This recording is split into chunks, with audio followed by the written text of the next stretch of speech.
దేశ రాజధాని ఢిల్లీలో కాలుష్యం కోరలు చేస్తోంది. ఏటా శీతాకాలం సమీపించిందంటే చాలు ఢిల్లీ పొల్యూషన్ లో చిక్కుకుపోతోంది. ఈసారి కూడా విషవాయువుల ప్రభావం ఢిల్లీ ప్రజలపై ఇప్పటికే మొదలైనట్లు తెలుస్తోంది. నగర ప్రజలు గొంతు, తలనొప్పి, కళ్ల మంటలు, నిద్ర సరిగ్గా పట్టకపోవడం వంటి సమస్యలతో సతమతమవుతున్నట్లు తాజా సర్వే వెల్లడించింది. దీపావళి తర్వాత ఢిల్లీలో PM 2.5 సాంద్రత క్యూబిక్ మీటర్కు 488 మైక్రోగ్రాములకు పెరిగినట్లు కేంద్ర కాలుష్య నియంత్రణ మండలి తెలిపింది. గత 5 ఏళ్లలో ఇదే అత్యధికం. పండగ రోజు రాత్రి, మరుసటి రోజు కాలుష్యం తీవ్రత అధికంగా ఉన్నట్లు నమోదైంది. ఈ క్రమంలో ఢిల్లీ NCR లో ప్రజలపై కాలుష్య ప్రభావాలకు సంబంధించి లోకల్ సర్కిల్స్ ఆన్లైన్ సర్వే నిర్వహించింది.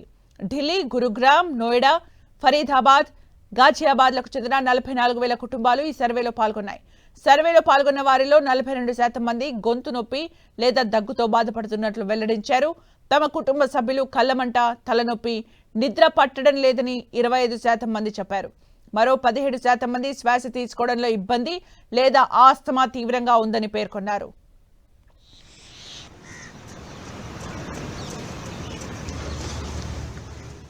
కాలుష్యం కారణంగా బయటకు వెళ్లడాన్ని తగ్గించామని, రోగ నిరోధక శక్తి పెంచే ఆహార పదార్థాలు, పానీయాలు తీసుకోవడం పెంచామని 44% కుటుంబాలు వెల్లడించాయి.